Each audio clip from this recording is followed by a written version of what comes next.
자, 오늘은 통합과학 1단원 과학의 기초에 대해서 한번 알아보겠습니다. 우리가 이제 과학에서 세계를 구분을 할 때 미시세계라는 것이 있고 거시세계라는 게 있단 말이야. 그럼 이 둘의 차이는 뭐냐? 미시세계라는 건 정말로 아주 작은 거. 예를 들어서 뭐 원자, 분자, 세포 이런 거 있죠. 중요한 포인트는 뭐냐면 우리의 감각으로는 도저히 볼 수 없을 정도로 작은 거. 이런 거를 미시세계라고 부른단 말이야. 자, 그리고 거시세계는 뭐냐면 굉장히 큰 것들을 다룬다라고 했는데 여기서 오해하면 안 되는 게 뭐냐면 우리가 감각으로 느낄 수 있는 것들은 그냥 다 거시세계예요. 예를 들어서 뭐 동물도 있을 거고 나무도 있을 거고 그 다음에 우주 이런 건 굉장히 큰데 이런 것들까지 다 포함을 해서 거시세계라고 부르겠다. 자, 그러니까 결론적으로 미시세계와 거시세계를 나누는 기준점은 뭐가 되는 거냐면 내가 느낄 수 있는가 이것만 생각하시면 됩니다. 자, 그래서 시험에 선생님이 뭘 낼지 모르잖아요. 근데 어쨌든 간에 딱 봤을 때 내가 느낄 수 있는가, 세포 느낄 수 있어요? 없죠. 아, 미시구나. 이런 식으로 문제를 풀어주면 된다라는 겁니다. 아시겠죠? 자, 그 다음에 규모라는 게 있어요. 이 규모라는 게 뭐냐면 자연현상의 시간과 공간의 범위를 우리는 규모라고 부를 거야. 그러면 결국에 얘가 관찰하고 싶은 어떤 물질의 규모를 정확하게 판단하는 것이 과학의 시작점이 된다라고 부를 수 있습니다. 자, 그렇기 때문에 우리가 적절한 단위를 설정을 하고 적절한 실험 방법, 관측 방법 이런 것들을 설정하는 것이 굉장히 중요하다라고 이제 생각을 할 수가 있다라는 건데 한번 보시면요. 자, 여기 원자, 적혈구, 뭐 토이, 푸들, 뭐 강아지죠. 안드로메다 은하, 뭐 이제 이런 것들이 있는데 이쪽은 이제 미시세계의 영역인 것이고 이쪽이 이제 우리가 말하는 거시세계의 영역이 되겠죠. 그럼 여기에서 단위라는 게 얼마나 중요하냐면 자, 여기 보시면 뭐 평균 수명 120일 이렇게 되어 있고요. 여기는 년으로 넘어가죠. 여기는 억년 이렇게 넘어갈 거란 말이야. 그리고 이런 친구들은 막 단위도 보시면 여기 공간 규모 피코미터, 막 마이크로미터라고 하는 건 10의 마이너스 6제곱미터를 말하는 거고요. 여기는 이제 센티미터, 뭐 킬로파섹 이제 이런 식으로 나가는 건데 한번 봐봐. 내가 다이어트에 실패를 했어. 그래서 박건수는 80kg입니다. 그럼 내가 이 친구를 킬로그램이라고 하는 적절한 단위를 사용한 게 아니라 적혈구 같은 거에서 쓰는 마이크로미터를 쓴다라고 한번 생각을 해보자. 자, 8 곱하기 10의 10제곱 마이크로그램이라고 표현할 수도 있을 거긴 하단 말이야. 그러면 이 둘은 사실은 같은 거야. 그건 나도 알아. 그런데 우리가 인생을 살면서 너 몇 킬로야? 나는 7.6 곱하기 10의 10제곱 마이크로그램이야 라고 부르는 사람은 없잖아요. 그러니까 적절한 크기와 질량에 따른 적절한 단위를 사용하는 것이 우리의 일상적인 대화를 표현하는데 그리고 과학자들의 언어로서 표현하는데 그만큼 중요하다라고 이제 생각을 할 수가 있다는 겁니다. 그러니까 적절한 단위, 적절한 방법이라는 게 과학의 시작이구나 라고 이제 생각을 하시면 된다는 거예요. 그럼 조금 더 생각을 해보면 자, 먼저 시간에 대해서 한번 봅시다. 자, 예전 사람들은 시간을 어떻게 측정을 했고 현대에는 어떻게 측정을 했는가 이제 이런 얘기를 한번 해보는 건데 자, 뭐 이제 이런 것들이 말이 좀 많잖아요. 그런데 하나씩 좀 보면 앙부일구. 자, 이게 우리나라의 앙부일구입니다. 해시계죠. 그러니까 해가 주기적으로 뜨고 지고를 반복하기 때문에 거기서 만들어지는 그림자를 가지고 시간을 측정했다라는 거야. 물론 굉장히 놀라운 기술력입니다. 하지만 이 자체를 만드는데 몇 가지 오류도 있을 것이고 매일매일의 환경이 똑같지가 않잖아요. 그러다 보니까 오차도 있었겠지. 그런데 지금 현대에는 세슘 원자시계를 사용한다는 거야. 그럼 세슘의 고유 진동수를 이용해서 정확한 시간을 측정할 수 있다는 겁니다.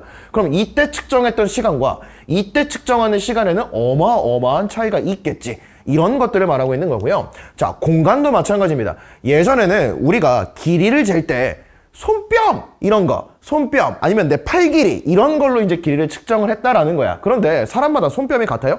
내 손뼉과 여러분의 손뼉이 같지는 않을 거 아닙니까? 그러다 보니까 오차가 좀 많았는데 자, 지금은 뭐 전자현미경 나노 단위로 물질을 측정을 하고 막 레이저 길이 측정기 빛을 쏜 다음에 돌아오는 시간을 측정을 해서 거리를 확인을 하고 그 다음에 위치 GPS죠. 위성 신호를 이용해서 위치를 측정을 하고 그리고 우주망원경 지금 정말 어마어마한 시대를 살고 있습니다. 우주망원경이라고 하는 건 지구에 있는 게 아니라 외부로 나가 있거든요. 그러니까 지구의 대기나 이런 것들로부터 굉장히 자유롭게 우주에서 우리가 바라보는 우주를 찍어내고 있는 정말로 천문학이 굉장히 빠른 속도로 발전하고 있거든요. 그만큼 중요하다. 그래서 이거 보시면 얼마나 아름답습니까?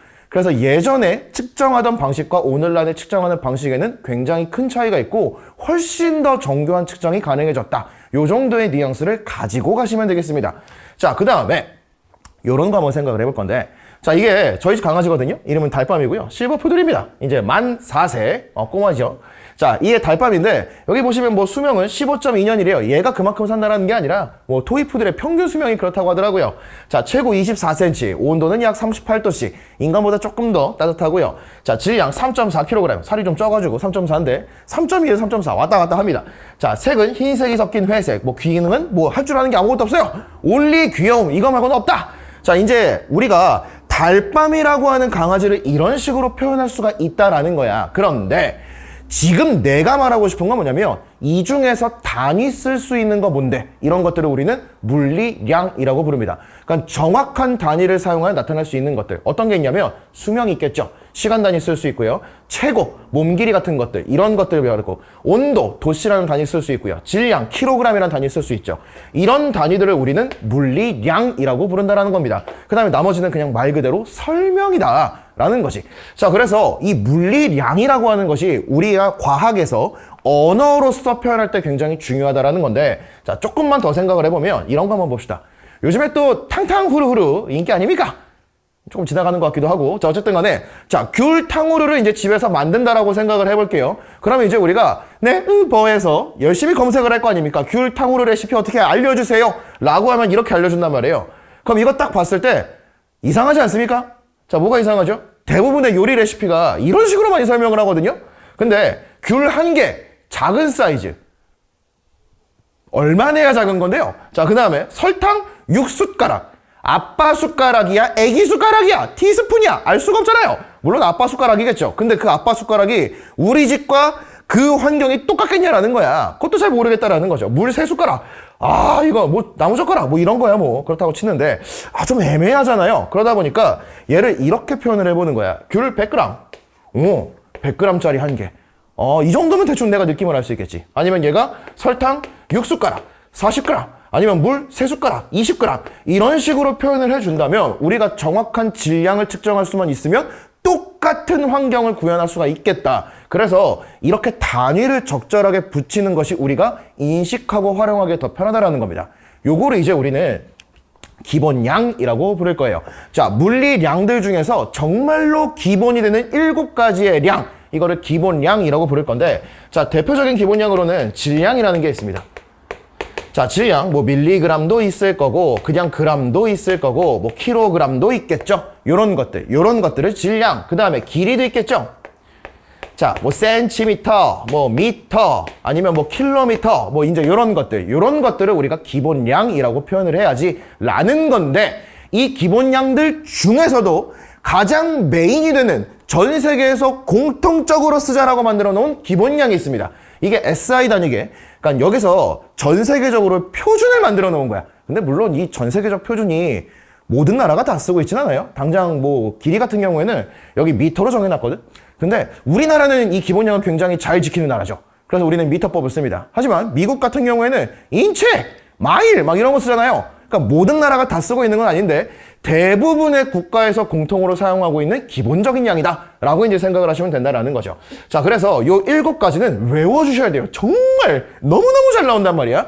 자, 그래서 보시면 시간, 초를 가져갈 겁니다. 자, 길이, 미터, 질량, 킬로그램, 전류, 암페어, 온도, 켈빈 온도, 광도, 칸델라, 몰 질량은 몰이라고 불러야지. 요 7가지는 반드시 외워야 되는 거야. 그래서 이거를 가지고 우리가 이제부터 통합과학 전체를 다루기 시작을 하겠다라고 이제 생각을 하시면 되겠습니다. 자, 그런데 이 기본량들 말고도 우리가 워낙 많이 쓰는 여러 가지 단위들이 있거든요. 그런 것들을 우리는 유도량이라고 부릅니다. 자, 예를 들어서 내가 속력이라는 단위를 만들고 싶은 거야. 그럼 속력은 시간분의 이동거리잖아요. 자, 그래서 길이의 단위인 미터, 이게 기본량이죠. 시간의 단위는 세크, 이게 기본량입니다. 이 둘을 조합을 해서 미터 퍼 세크라는 단위를 만들었다. 이게 속력의 단위인데 이런 거를 우리는 기본량으로부터 유도된 양, 유도량이라고 부른다 라고 이제 생각을 하시면 될 것 같아요. 자, 그래서 결국에 기본량과 유도량이라고 하는 거, 우리 주위에서 일어나는 복잡한 자연 현상들을 과학자들이 단순하고 명확하게 설명하기 위해서 도입한 기본적인 양들, 그리고 거기서 유도된 대표적인 양들이라고 생각을 하시면 된다라는 거죠. 그래서 앞으로는 우리의 현상을 이런 단위들을 활용을 하자라고 보시면 되겠습니다. 자, 그 다음 측정이라는 게 있고 어림이라는 게 있어요. 이거 한번 생각해 보자. 자, 여러분이 봤을 때 저는 몇 킬로쯤 보입니까? 저는 80kg짜리 인간이고요. 만약에 누군가가 나한테 이렇게 말했다고 생각을 해보자. 너 한 100kg쯤 될 것 같은데? 뭐 그럴 수 있는 거잖아요. 자, 어쨌든 간에 자, 박건수라고 하는 인간이 있는데, 자, 이 친구는 뭐 저죠. 다이어트에 실패를 해서 80kg에서 움직이지 않고 있습니다. 그런데 누군가가 얘기를 했다라는 거야. 한 100kg쯤 될 듯? 요렇게 이제 얘기를 했다라는 거지. 자, 이 80kg는 어떻게 잰 거죠? 내가 체중계 위에 올라가서 실제로 질량을 잰 거잖아. 무게를 잰 거죠. 자, 이게 실제 값이라고 생각을 하자. 이걸 우리는 측정이라고 하는 거야. 자, 그런데 여러분이 그냥 싹 봤을 때 여러분의 경험에 의거해서 보건대 너는 지금 생긴 꼬라지를 보니까 한 100kg쯤 돼 보인다 라고 표현을 했다라고 하면 이게 정확한 값은 아니죠. 여러분의 경험에 의한 판단인 것이, 이런 거를 어림이라고 부르겠다라는 거야. 그러면 측정은 정확한 값을 낼 수 있는데 어림이라는 게 중요하냐? 정말 중요합니다. 왜? 만약에 100kg쯤 된다라고 생각을 했으면 여러분이 이제 실제로 어림 이후에 측정을 진행을 할 거예요. 그럼 이때 뭘 해야 되냐면 적절한 도구를 써야 되는 거야. 만약에 나라고 하는 인간의 몸무게를 재고 싶은데 주방에서 쓰는 그 미세한 저울 있잖아요. 0.1g 단위로 표현하는 거. 그거를 밑에 딱 깔아놓고 올라가 보셈. 하면 내가 거기에 이렇게 올라가가지고 이러고 있어봤자 측정이 안 된다는 거지. 그러니까 측정에 필요한 정확한 도구, 체중계 가져와 라고 할 때 필요한 게 이거라는 거야. 그래서 우리가 측정에 필요한 도구를 마련하는데 우리의 경험에 의한 판단이 어림이 정말로 중요하다. 예를 들어서 내가 물을 이 정도를 내가 준비를 한 거야. 이만큼의 부피를 알고 싶대. 그러면 내가 요만한 비커에 담을 수는 없는 거잖아. 그래서 이 정도 되는 사이즈의 통을 가져와 라고 하는 것처럼 우리의 적절한 필요한 도구를 활용하는데 어림이 굉장히 중요하다. 그래서 측정도 중요하고 어림도 중요합니다. 자, 그 다음 측정 표준이라는 게 있는데 이건 또 뭐냐? 말 그대로 표준이에요, 표준. 자, 대표적인 예시로 이제 미세먼지를 측정을 할 건데, 자, 미세먼지는 마이크로그램 미터 3제곱이라고 부를 겁니다. 자, 요 단위도 한번 생각을 해보자. 이것도 유도량이겠죠? 기본량은 아닐 테니까. 그럼 여기에 미터 있지, 미터? 이게 뭐야? 기본량 미터인 거야. 여기 그램 있죠? 그램을 활용한 단위, 질량 단위 가져오고요. 길이 단위 가져와서 이거를 조합을 해서 측정 표준이라는 걸 만들어 놓은 겁니다. 자, 그러니까 미터 세제곱이라고 하는 1m, 1m, 1m의 부피 안에 담겨있는 미세먼지의 질량을 측정한다라고 보면 되겠죠. 됐을까? 이게 미세먼지의 농도를 표현하는 측정 표준이 되는 겁니다. 그러면 요 측정 표준을 가지고 이제 쫙 측정을 했는데 여기에 잘 보이실지 모르겠는데 미세먼지 30 마이크로미터 3제곱이라고 써 있어요. 그러면 이걸 통해서 우리는 뭘 할 수 있냐면 미세먼지를 이렇게 쟀어. 그러면 WHO에서 요 측정 표준을 가지고 미세먼지가 우리한테 지금 어느 정도로 나쁜가를 표현하는 기준들을 또 마련을 해주는 겁니다. 자, 그럼 여기 30 있죠. 그럼 여기 조음 보시면 0에서부터 30 마이크로그램 퍼 미터 3제곱일 때를 조음이라고 부르거든요. 그러니까 요 스마일이 웃고 있는 거야. 왜? 좋다 이거지. 근데 좀 애매하긴 해요. 30이면은 조음의 가장 끝이거든요. 그러니까 가장 나쁜 조음? 조음 중에 제일 나쁨? 약간 이런 느낌인데 여기서 1만 더 올라가면 이제 보통으로 바뀌거든요. 어쨌든 간에 이런 식으로 우리가 되게 많은 우리 주위에 있는 환경들을 표현하기 위해서 만들어 놓은 표준값, 이런 거를 측정 표준이라고 불러야지 라고 생각을 해주시면 되겠습니다. 자, 그 다음 이제 신호와 정보라는 것이 있는데 사실 이게 우리의 막 신호, 정보 이런 대화들을 너무 많이 듣다 보니까 단어들이 너무 익숙하긴 하죠. 근데 조금만 더 정확하게 보자라는 거야. 자, 신호라는 건 말이에요. 자연 현상에서의 변화를 우리는 신호라고 부릅니다. 그러니까 에너지의 흐름이라고 보면 되는 거야. 내가 가만히 앉아 있는데 저쪽에서 새가 지저귀는 소리가 들려요. 그러면 이 새의 에너지의 발산을 우리가 소리로서 느끼는 거잖아. 이런 것들을 신호라고 부르는 겁니다. 자, 그 다음에 정보라는 건 뭐냐면 여기 자연에서 만들어진 그런 여러 가지 신호들을 유의미한 가치를 가진 데이터로 형성하는 것, 이거를 정보라고 부른다는 거야. 그럼 이제 하나씩 볼까요? 자, 태양빛이 지구에 도달한 다음에 물체에 반사돼서 눈에 도달했다. 이게 우리가 뭔가를 보는 원리가 되겠지. 자, 이런 신호를 통해서 우리는 물체에 대한 시각 정보를 만들어낸다 라고 볼 수가 있는 거고요. 자, 지구 내부에서 막 지진파 같은 막 여러 가지 신호가 나온 거야. 그러면 이런 것들을 우리가 지구 내부 조사나 지구 내부 변화를 파악하는 정보로서 활용을 한다라고 보시면 되는 거고요. 막 몸에서 발생하는 열을 적외선으로 열화상 카메라를 통해서 측정을 했다라고 했을 때 저거 보니까 지금 얘 뭔가 온도가 좀 이상한디? 이런 식으로 건강 상태를 확인할 수 있는 정보로서 활용을 했다. 자, 그러니까 말 그대로 신호는 자연에서 발생하는 것을 말하는 거고, 정보는 그 발생한 것들을 우리한테 필요한 유의미한 가치를 가진 것으로 형성한 것이라고 보시면 되겠습니다. 자, 이제 아날로그 신호라는 게 있고 디지털 신호라는 게 있는데, 이건 어떤 거냐면 자연에서 만들어지는 신호들은 연속적이에요. 그러니까 시간에 따라서 연속적으로 변하는 신호, 이런 것들을 아날로그라고 부르고요. 자, 이런 것들을 불연속적, 0과 1로 표현하는 거, 이런 거를 디지털 신호라고 부릅니다. 그럼 디지털 신호라는 게 왜 필요하냐? 전자기기가 디지털 신호만을 다룰 수 있어요. 그러니까 우리 같은 인간, 자연에 속해 있는 것들은 기본적으로 아날로그 신호로서 뭔가를 할 수 있다라는 겁니다. 하지만 우리가 만들어낸 전자기기들 있잖아요. 정말로 많은 기기들 있잖아. 이런 것들은 디지털 신호만을 다룰 수 있기 때문에 아날로그를 디지털로 바꿔야 전자기기를 활용하는 데 도움이 된다라고 보시면 된다라는 거죠. 자, 그러면 아날로그를 디지털로 바꾸는 그런 장치를 우리는 센서라고 부릅니다. 자, 그래서 센서에는 정말 너무너무 많은 것들이 있어요. 그래서 요거는 학교에서 여러분의 선생님이 어떤 예시들을 활용하시는지를 꼭 기억하셔야 됩니다. 그리고 다른 것들은 우리의 경험칙적인 판단을 해야 되는 건데, 몇 가지 예시를 한번 들어보죠. 자, 시각 신호 같은 거 있죠. 자, 빛으로 이제 신호가 들어왔다라고 하면 광 센서, 이제 빛을 읽는 거지.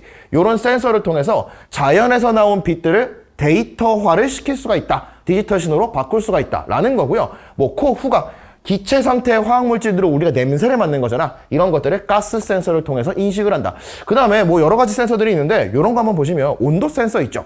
이런 거는 이제 어떻게 할 수 있냐면, 요즘에 에어컨들은 온도에 따라서 자기가 알아서 켜지고 꺼지고 이런 거를 할 수 있는 자동화가 되어 있는 에어컨들이 좀 있잖아요. 예를 들어서 지금 날씨가 너무 더워. 그러면 온도 센서에서 이 온도를 딱 측정을 해주는 거야. 야, 그리고 야, 지금 너무 더운디? 라고 해서 이 디지털 신호로 전화를 한 다음에 에어컨에다가 딱 입력을 해주면, 야, 그러면 에어컨 가동 시작! 그 다음에 적절한 온도가 되면 또 꺼져라! 이런 식으로 활용을 할 때 온도 센서 같은 것들이 쓰인다라고 보시면 되겠습니다. 자, 그래서 디지털 신호라고 하는 것은 기본적으로 전송 과정에서 거의 손상되지 않아요. 그러면 아날로그는 어떨까? 손상이 많이 됩니다. 아날로그라는 건 연속적으로 이어지는 신호이기 때문에 데이터가 굉장히 크거든. 그러다 보니까 이거를 보관하거나 전송하기 굉장히 어려웠단 말이야. 그런데 디지털 신호라고 하는 건 이 연속적인 신호를 불연속적인 0과 1로 표현을 함으로써 데이터를 줄여버리는 거예요. 그래서 이걸로 전송도 할 수 있고 보관도 너무너무 쉬웠다. 이제 이런 장점이 있다라는 거죠. 자, 그 다음 저장과 분석, 그러니까 편집도 쉬운 거야. 여러분이 컴퓨터로 하고 있는 게 디지털 신호의 편집인 거죠. 그래서 현대 사회에서는 디지털 정보를 잘 활용하는 것이 그만큼 중요하다라고 볼 수가 있겠습니다. 자, 여기까지가 이제 1단원 과학의 기초인데, 학교에 따라서 이게 어느 정도 딥하게 들어갈 수 있냐가 너무너무 달라요. 그래서 오늘 제가 설명드린 그 내용들은 기본적으로 우리가 반드시 이 정도는 알고 있어야 된다라는 것들을 정리를 해드린 거고, 더 중요한 건 뭐냐면 이 파트만큼은 여러분의 선생님의 필기, 선생님의 설명, 이런 것들이 정말 너무너무 중요하다. 게다가 이게 올해 처음 생긴 파트란 말이야. 그러다 보니까 시험 문제가 어떻게 나올지를 여러분의 선생님만 알고 계신 겁니다. 아시겠죠? 그만큼 학교 수업 집중해서 들어주시고, 여기서 지금 오늘 설명한 내용 이해가 되셨으면 공부에 활용하시면 되겠습니다. 감사합니다.